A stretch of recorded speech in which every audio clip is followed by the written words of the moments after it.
안녕하세요. 골드만삭스입니다. 오늘은 중남미 국가 중에서 멕시코, 과테말라, 그리고 볼리비아에 대해서 알아보겠습니다. 멕시코는 인구 1억 3천만 명에 1인당 GDP는 15,000불입니다. 대한민국의 GDP는 참고로 3만 불이죠. 대한민국의 반 정도 되네요.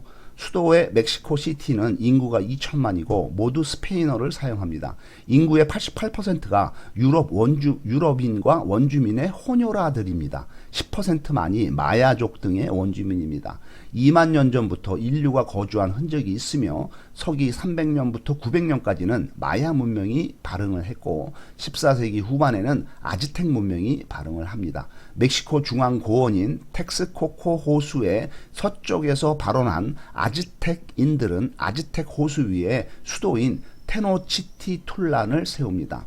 1492년 스페인 이사벨 여왕의 지원을 받은 이탈리아인 크리스토퍼 콜럼버스가 도착을 하고 1519년 스페인인 에르난 코르테스가 도착을 해서 1521년 아즈텍 황제인 쿠아우 테목을 처형을 하면서 아즈텍 제국이 멸망을 하게 됩니다. 이후 300년간 멕시코는 스페인의 식민지가 되었다가 1810년에 멕시코 독립전쟁이 시작이 됩니다. 1823년 멕시코 황제가 퇴위를 하고 제국이 붕괴가 됩니다. 멕시코 연방공화국이 성립이 됩니다. 1845년 미국이 텍사스를 합병을 하자 미국과 멕시코 간의 전쟁이 발발되고 1848년 멕시코가 패배해서 텍사스를 잃어버리게 됩니다. 미국의 영토가 되는 거죠. 1863년 프랑스가 멕시코 시티를 정복을 하지만은 1866년 미국의 지원으로 멕시코가 주권을 회복을 하게 되면서 미국이 멕시코에 대한 영향력이 커지게 됩니다. 1876년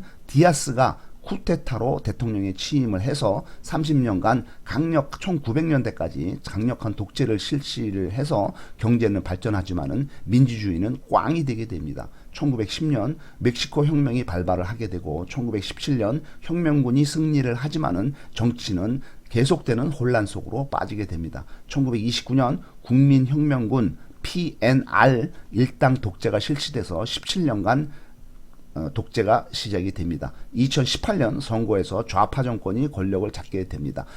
유명한 마야 문명과 아즈텍 문명의 발흥지이고 경제적으로 번영을 했던 멕시코가 지금은 미국에 눌려서 좀 별 볼일 없는 국가가 되었고 광대한 영토인 텍사스와 캘리포니아 쪽을 미국한테 다 뺏긴 것을 볼 경우에 얼마나 국가의 정치의 안정이 중요한지 알게 됩니다. 정치가 안정이 되고 정치가 발전을 하고 지도자들이 강력해야만은 그 나라가 발전을 하고 경제가 발전하고 국민들이 잘 살 수 있게 된다는 것을 볼 경우에 멕시코가 미국에 눌린 경우를 볼 경우에 특히나 정치, 지도자 이런 것들이 상당히 중요하다. 경제도 중요하지만 그래서 그거를 느끼게 합니다.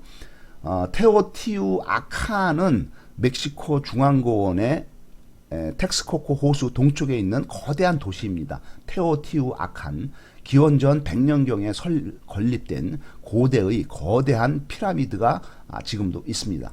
멕시코의 애니깽 농장은 유카탄 반도에 있는 건데 1905년 유카탄 반도에 도착한 1031명의 한인들이 우리 조선인들이 고생한 곳입니다. 노예 생활 4년이 끝났는데도 불구하고 일제 합방으로 1910년 일제 합방으로 조국에 못 들어간 이들은 이곳에서 계속 살게 되었고 지금은 그 후손이 6대 손에까지 이르게 됩니다. 이들은 멕시코에 4만 명, 쿠바에 1,000명이 살고 있습니다. 이들은 이미 멕시코인화 되었습니다.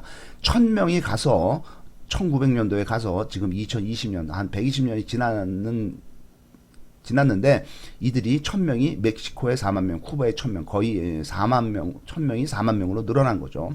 도시에 사는 이들은 중상류층이 되었고 시골에 사는 이들은 아직도 가난하게 살고 있습니다. 단지 이들은 지금도 먹거리인 김치, 된장, 고추장 이런 거를 매우 좋아합니다. 그래서 이들이 뭐 외모는 멕시코인화 다 되어 있지만은 먹는 것만은 아직도 조국인 대한민국과 연결이 되어 있습니다. 애니깽이 뭐냐 하면은 이건 애네깽이라고도 부르는데 입 모양이 용의 혀를 닮은 열대 선인장 용설란을 말합니다. 잎 껍질을 벗기면은 강하고 질긴 섬유질이 나와서 이것으로 가방과 가방의 제조 등에 쓰이고 있습니다. 과테말라는 중미에 있는 나라인데 인구 1600만 명에 1인당 GDP는 4200불의 가난한 나라입니다. 2만 년 전부터 인류가 거주했으며 서기 300년부터 900년 사이에 마야 문명의 중심지입니다. 16세기 스페인에 점령당하고 1839년 스페인, 멕시코로부터 독립을 하게 됩니다. 오랜 기간 구테타와 독재, 내전으로 경제가 엉망이 되었고 미국이 뒤에서 지원을 해주고 있습니다. 활화산인 푸에고 화산, 아과 화산과 더불어서 유명한 활화산인 아카테난 화산이 고도 3,900m에 있습니다. 한라산이 1,947m죠. 이 3,900m 고도에 있는 아카테난 화산은 화산재로 뒤덮인 경사도가 매우 높은 산입니다. 상기 3개 산으로 둘러싸인 도시 아티과는 아메리카에서 가장 아름다운 도시입니다. 과테말라는 인도 다음으로 꼭 다시 가보고 싶은 나라로 꼽힙니다. 산에서 먹는 커피와 라면은 맛이 일품으로 되어 있습니다. 볼리비아는 인구 1200만 명에 1인당 GDP는 2800불의 극빈국입니다. 그 남미의 가장 중앙 내륙 지역에 위치하고 있죠. 스페인어를 사용하며 스페인에서 독립한 것은 1825년입니다. 수도 라파스는 해발 4000m에 있으며 아마존강 상류에 존재하는 잉카 제국입니다. 수도 라파스는 볼리비아, 페루 국경에 티티카카 호수 근처에 있습니다. 서쪽은 안데스 산맥의 고지대이고 동쪽은 아마존 분지의 저지대입니다. 남서쪽에 은이 나는 광산 탄광이죠. 포토시와 유유니 소금 사막이 유명합니다. 12세기부터 15세기까지 티티카카 호수 연안에 아이마라 왕국 등이 번성을 했으며 1474년부터 1532년까지 쿠스코에 본거지를 두고 번성을 했지만은 1532년 스페인 점령군인 프란시스코 피사로가 침입을 해와서 잉카 황제 아타우 알파를 처형을 하면서 잉카 제국이 멸망을 하게 됩니다. 1532년 잉카 제국이 멸망하죠.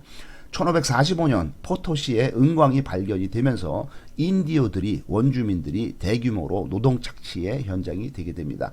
1809년 크레올로가 독립운동을 주도하고 라파즈와 추키사카에서 독립운동을 하지만은 왕당파에게 진압이 되고 맙니다. 1825년 스페인으로부터 독립을 하게 됩니다.